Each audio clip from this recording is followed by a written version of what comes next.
으로 향하는 우리의 기도 생활에는 7단계가 있는데 그 중에서 두 가지를 지난번에 말씀드렸습니다. 첫째는 하나님이 우리로 하여금 기도의 자리로 나오기를 원하신다는 것이죠. 그래서 여러 가지 환경을 통해서, 어려운 환경이든지 아니면 여러 가지 환경을 통해서 자꾸 하나님은 우리로 하여금 기도의 자리로 나오게 하신다. 그래서 우리로 하여금 기도 생활을 하는, 영광으로 나아가는 기도 생활을 하도록 하신다는 것이고, 두 번째로는 좀 더 가까이 응답을 사모하면서 그냥 허공에 메아리를 치는 것이 아니라 하나님의 응답하심을 분명히 믿으며 좀 더 적극적으로 가까이 간절한 마음으로 하나님 앞에 나오도록 하신다고 하는 것입니다. 사모하면서 나가야 된다는 거죠. 오늘 세 번째, 우리의 기도가 기도되기 위해서는 거룩함을 갖추어야 된다 하는 것입니다. 그것은 하나님과 우리 사이의 기도를 가로막는 죄의 장애물을 치워야 된다는 것입니다. 이사야 59장 1절과 2절에 여호와의 손이 짧아서 구원치 못하심도 아니요 귀가 둔하여 듣지 못하심도 아니라 오직 너희 죄악이 너희와 너희 하나님 사이를 갈라놓았고 너희 죄가 그 얼굴을 가리워서 너희에게서 듣지 않으시게 함이니라. 우리의 기도를 막는 가장 큰 장애는 죄입니다. 처음 예수를 믿을 때는 죄의 문제가 해결되지 않아도 기도 응답이 되는 것 같습니다. 그렇게 될 수도 있습니다. 아직 죄의 문제가 다 처리하지 않아도 하나님이 내 기도를 들으시는, 그러나 신앙의 수준이 상당한 자리에 오르고 깊이가 있게 되면 죄의 문제가 해결되지 않으면 우리의 기도의 응답이 되지 않습니다. 하나님과의 관계를 틀어막고 있는 죄를 회개하지 않으면 응답을 기대할 수 없다고 하는 것이죠. 시편 66편 18절에 내가 나의 마음에 죄악을 품었더라면 주께서 듣지 아니하시리라. 죄는 어떤 경우에도 우리와 하나님 사이를 원수되게 합니다. 죄는 하나님과의 교통을 막습니다. 그러므로 습관적인 죄와 해결되지 않는 죄의 문제가 여전히 내게 남아있을 때 우리에게 있어서 가장 중요하고 우선되는 것은 먼저 하나님 앞에 나아가 정결함을 얻는 것입니다. 하나님이 가장 싫어하는 마음의 구도는 마음의 죄악을 품고 돌이키지 않는 그런 상태입니다. 그러므로 영광스러운 기도 생활로 나가기 위해서 회개의 기도를 하는 것이 필수적이다. 이사야 53장 5, 6절에 그가 찔림은 우리의 허물 때문이요 그가 상함은 우리의 죄악 때문이라. 그가 징계를 받음으로 우리가 평화를 누리고 그가 채찍에 맞음으로 우리가 나음을 입었도다. 우리는 다 양 같아서 그릇 행하여 각기 제 길로 갔거늘 여호와께서는 우리 모두의 죄악을 그에게 담당시키셨도다. 그가 찔리고 그가 상하고 그가 징계를 받음으로 그가 채찍에 맞음으로 우리에게 주신 은총, 그것으로 인하여 나의 허물과 나의 죄악이 용서함을 받아야 되는 것입니다. 그럴 때 거기에 마음의 평화와 육신의 질병이 치료되고 회복되는 역사가 있는 것입니다. 베드로전서 2장 24절 친히 나무에 달려 그 몸으로 우리의 죄를 담당하셨으니 이는 우리의 죄에 대하여 죽고 의에 대하여 살게 하려 하심이라. 그가 채찍에 맞음으로 너희는 나음을 입었느니라고 말씀하셨습니다. 죄에 대하여 죽고 의에 대하여 살게 하려 함이라고 하는 뜻이 무슨 말씀입니까? 죄의 용서를 경험하고 의로운 삶으로 우리가 성장해 가야 된다는 것입니다. 십자가의 은총을 누리기 위해서 회개의 기도가, 우리의 죄를 하나님 앞에 고백하는 것이 그처럼 중요하다. 영광으로 향하는 기도의 생활의 네 번째 단계는 자기를 부인하고 예수를 따르는 삶이 될 때 기도가 기도된다고 하는 것입니다. 제자의 삶이란 궁극적으로 내 중심에서 그리스도 중심으로 바뀌는 훈련의 삶을 말합니다. 기도에 대해서 우리가 알아야 되는 것은 하나님과 우리의 사이에는 매우 심오하고 깊은 언약의 관계, 그 약속은 인격적으로 서로로 상호 존중하며 교통하는 가운데에서 코드를 맞춰가는 것입니다. 하나님과의 관계에서 이런 작용이 잘 일어나기 위해 우선되는 것은 자기 부인입니다. 사무엘상 2장 30절 말씀에 보면 그러므로 이스라엘의 하나님 나 여호와가 말하노라. 내가 전에 내 집과 내 조상의 집이 내 앞에 영원히 행하리라고 하였으나 이제 나 여호와가 말하노니 결단코 그렇지 아니하리라. 나를 존중히 여기는 자를 내가 존중히 여기고 나를 멸시하는 자를 내가 경멸하리라.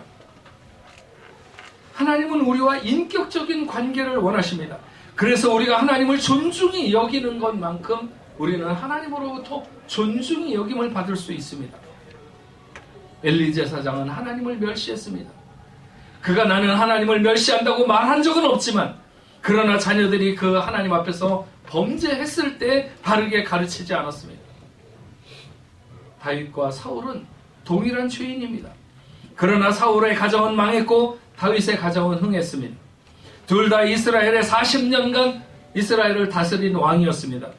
결국 그들의 승패는 누가 하나님을 존중히 여기느냐, 거기에서 그 삶의 승패가, 그 가문의 승패가 나누어지게 된 것을 알 수 있습니다. 죄의 문제가 해결되어도 중요한 것은 자기 중심 구도에서 하나님의 중심 구도로 옮겨가느냐 하는 것입니다. 이사야 43장 7절에 내 이름으로 불려지는 모든 자 곧 내가 내 영광을 위하여 창조된 자를 오게 하라. 그를 내가 지었고 그를 내가 만들었느니라.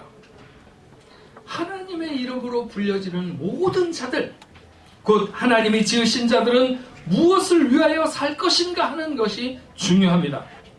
하나님의 영광을 위해서 살아야 되는 것이죠. 이를 위해 창조된 하나님의 작품이 바로 오늘 우리들입니다. 우리는 매우 존귀한 존재이며 하나님을 대신해서 하나님의 얼굴을 사람들에게 보여줘야 하는 것입니다. 베드로전서 2장 5절에 너희도 산돌같이 신령한 집으로 세워지고 예수 그리스도로 말미암아 하나님이 기쁘시게 받으실 신령한 제사를 드릴 거룩한 제사장이 될지니라. 우리는 하나님의 성전이 되고 제사장이 되는 엄청난 부르심 앞에 선 사람들입니다. 결코 부끄러움이 없는 삶이 되어야 됩니다. 그런데 기도는 단지 무릎을 꿇는 데서만 이루어지는 것이 아니라 자기를 부인하고 예수를 따르는 삶이 뒷받침될 때 기도가 기도된다는 사실을 우리가 분명히 알아야 됩니다. 영광으로 향하는 기도의 5번째 단계는 마음의 중심을 그리스도의 영으로 채우는 것입니다. 에스겔 36장 22절에서 27절, 좀 길지만 제가 읽어드리겠습니다. 그러므로 너는 이스라엘 족속에게 이르기를 주 여호와께서 이같이 말씀하시기를 이스라엘의 족속아 내가 이렇게 행하면 너희를 위함이 아니요 너희가 들어간 여러 나라에서 더럽힌 나의 거룩한 이름을 위함이라. 여러 나라 가운데서 더럽혀진 이름 곧 너희가 그들 가운데서 더럽힌 나의 큰 이름을 내가 거룩하게 할지라. 내가 그들의 눈앞에서 너희로 말미암아 나의 거룩함을 나타내리니 내가 여호와인 줄을 여러 나라 사람이 알리라. 주 여호와의 말씀이니라. 내가 너희를 여러 나라 가운데서 인도하여 내고 여러 민족 가운데서 정결하게 하되 여러 민족 가운데서 모아 데리고 고국 땅으로 들어가서 맑은 물을 너희에게 뿌려서 너희로 정결하게 하되 곧 너희의 모든 더러운 것에서와 모든 우상 숭배에서 너희를 정결하게 할 것이며 또 새 영을 너희 속에 두고 새 마음을 너희 속에 주되 너희 육신에서 굳은 마음을 제거하고 부드러운 마음을 줄 것이며 또 내 신을 너희 속에 두어 너희로 내 율례를 행하게 하리니 너희가 내 규례를 지켜 행할지라. 여기에 보면 하나님께서 우리의 마음에 새 영을 두고 우리 속에 새 마음을 주실 것이라고 했습니다. 육신에서 굳은 마음을 제하고 부드러운 마음을 주신다고 했습니다. 구약시대에는 범죄가 행위로 나타났을 때 그것을 죄라고 했습니다. 그러나 신약시대에서는 누군가를 마음으로만 미워해도 살인하는 죄를 짓는다고 했습니다. 구약시대에는 행위로 죄를 짓지 않으면 그만이었습니다. 그러나 신약에서는 마음이 중요합니다. 그 마음에 천국이 임하는 자가 되는가? 하나님이 주신다고 하는 새 영, 새 마음, 새 신이 부어졌는가? 인간이 하나님과 맺은 첫 번째 언약, 그것을 행위 언약이라고 하는데 행위 언약은 돌비에 새겨졌습니다. 그러나 두 번째 언약을 우리는 은혜 언약이라고 하는데 그 은혜 언약은 어디에 부어졌느냐? 우리 마음에 성령이 부어졌고 마음에 하나님이 인을 치셨다고 했습니다. 먹으로가 아니라 살아계신 하나님의 영으로 우리의 마음에 새겼다고 했습니다. 구약에는 겉으로 기름을 부었습니다. 그러나 신약에는 우리 마음에 부었습니다. 성령을 마음에 받습니다. 신약은 마음이 하나님을 섬기는 공간이라고 말했습니다. 그 공간을 하나님의 성전이 되도록 하는 것이 깊은 신앙의 사람입니다. 성령이 내주하는 자, 성령의 인도를 받는 자, 성령의 성전으로 사는 자의 특징은 마음의 주권을 주님이 장악하신다는 사실입니다. 육체의 욕심을 따라 육체가 원하는 것을 행했던 내 마음의 구조가 아니라 내 마음의 중심이 주의 영이 충만해서 그분의 조종으로 살아가게 될 때 우리는 이 시대에 하나님이 원하시는 성령이 충만한 사람, 하나님의 사람으로 살아가게 되는 것입니다. 기도의 단계, 기도는 바로 이런 단계를 지나면서 깊어지게 되는 것입니다. 영광으로 향하는 기도의 6번째 단계는 하나님의 관심인 사람을 존중히 여기는 것입니다. 우리가 신앙생활을 하면서 잊지 말아야 되는 중요한 것 중에 하나는 하나님의 관심은 사람이라고 하는 것입니다. 하나님의 관심은 사람. 하나님과 화목하기를 원하는 사람은 사람과의 관계를 먼저 열어야 됩니다. 마태복음 5장 9절에 화평케 하는 자는 복이 있나니 그들이 하나님의 아들이라 일컬음을 받을 것이라고 했습니다. 하나님의 아들이 세상에 오셔서 한 일도 화목하게 하신 일이요, 우리도 하나님의 아들처럼 화평케 하는 일에 쓰임받는 것이 인생의 가장 귀중한 삶을, 소명을 살아가는 것이라고 믿습니다. 하나님이 창조하신 세상을 사람들이 무너뜨렸습니다. 그래서 문제를 일으키는 여자와 여인의 후손을 통해서 다시 복구하려고 하는 것이 하나님의 구원 계획입니다. 그래서 문제가 있어도 사람을 존중히 여기는 것이 무엇보다 중요합니다. 마태는 세리장이었습니다. 사람들은 그가 그저 남의 돈을 착복하는 사람이라고 생각하면서 질시했는지 모릅니다. 그러나 주님은 그를 제자로 보았습니다. 그리고 그는 정말로 주님의 부르심에 합당한 제자로서의 삶을 살았습니다. 마태만이 아닙니다. 세상의 수많은 사람들이 그렇게 하나님 앞에 부름을 받았고 우리도 그렇게 부름을 받았습니다. 그래서 우리도 사람을 그렇게 존중히 여기는 사람이 되어야 됩니다. 하나님 앞에 예물을 드리다가 그 형제에게 원망 들을 만한 일이 생각나면 먼저 형제와 화목하고 와서 예물을 드리라고 했습니다. 하나님 앞에 드리는 것, 의무적으로 드리는 제물이 있는가 하면 자원해서 드리는 예물이 있습니다. 예물을 드리는 삶이라고 하는 것은 성도의 삶 중에서도 상당히 수준 높은 삶입니다. 그런데 그 예물을 드리기 위해서 제단에 나갔다가 누군가에게 원망 들을 만한 일이 생각나면 먼저 그 문제를 해결하고 와서 드리라고 하는 것입니다. 막혀있는 문제가 해결되어야 기쁨의 예물이 될 수 있다는 것입니다. 얼마나 관계를 하나님이 소중하게 생각하시는지. 사람이 죄를 범했을 때 몇 번이나 용서하는 것이 옳겠습니까? 7번쯤 하면 되겠습니까? 7번을 70번까지라도 용서하라고 말씀하십니다. 그러면서 1만 달란트를 탕감받은 자에 대해서 말씀하시는데 불가능한 것, 도저히 그럴 수 없는 것을 가능하게 해주신 은총에 대해서, 이것은 하나님이 우리를 구원해 주시는 은총이 그만큼 크다는 것입니다. 하나님이 그렇게 우리를 소중하게 생각해 주셔서 우리가 용서받고 구원받았다고 한다면 너희도 서로를 그렇게 존중하게 여기는 것이 마땅하지 않냐 하는 것이죠. 하나님의 관심은 사람입니다. 사람을 용서하지 않으면 기도가 막힙니다. 사람을 귀하게 여기는 사람의 기도가 늘 하늘에 닿는 법입니다. 하나님의 관심이 나의 관심이어야 됩니다. 하나님은 사람을 얻기 위해서 자신의 아들을 희생시켰습니다. 하나님과의 교통을 막지 않으려고 하면 사람과의 관계를 잘하는 것이 중요합니다. 내가 사람을 용서하는 일은 내가 하나님께 용서받는 것과 직결되어 있습니다. 기도의 응답이 더딘 이유가 어디에 있는지 우리는 생각해야 됩니다. 하나님과의 관계에 있어서는 정말 유별난 것 같고 못 말리는 것 같아도 모든 사람들과 원수를 맺고 그렇게 관계를 잘 못하는 사람이 있습니다. 결코 하나님께서 귀하게 보는 삶은 아니라고 생각합니다. 우리는 사람과의 관계를 살펴볼 필요가 있습니다. 하나님의 마음을 얻으려고 하면서 사람과 원수를 맺는 것은 기도가 막힐 뿐만 아니라 하나님이 원하심도 아닙니다. 영광으로 향하는 기도 생활의 7번째 마지막 단계는 먼저 그의 나라와 그의 의를 구하는 자가 되라고 하는 것입니다. 오늘 우리가 읽은 마태복음 6장 33절 너희는 먼저 그의 나라와 그 의를 구하라. 그리하면 이 모든 것을 너희에게 더하시리라. 하나님은 자기 일이 아닌 하나님의 일을 위해서 헌신하는 사람들을 이 시대 앞에 요긴하게 사용하십니다. 그런 사람들이 하나님의 얼굴이 되고 하나님의 대행자가 되는 것입니다. 우리가 가장 우선순위에 두어야 할 것이 무엇인가? 먼저 그의 나라와 그의 일을 구하는 것이 중요합니다. 하나님이 사람을 창조하신 목적은 바로 그 나라와 그의 영광, 그 뜻을 위해서입니다. 예수님이 그 나라를 열어주셨고 제자들에게 그 나라의 열쇠를 맡기셨고 전도를 내보내시면서 그 나라를 전파하라고 말씀하셨습니다. 과연 나는 그 나라를 위해서 내 삶을 쏟고 있는지, 하나님 앞에 지금까지 무엇을 했으며 앞으로 무엇을 드릴 수 있는가?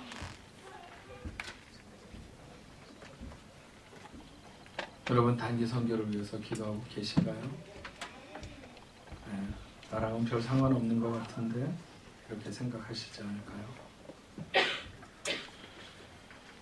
제가 9월 달에도 코트디부아르의 목회자 세미나가 예정돼 있어서 이번 여름에는 안 가려고 그렇게 생각했다가 가기로 했습니다. 단기 선교 가시는 분들도 제가 안 가니까 조금 힘이 빠진 것 같기도 하고, 그래서 제가 가면 좋아할 것 같기도 하고, 그래서 하여튼 가기로 했고, 저는 그런 생각이 들었어요.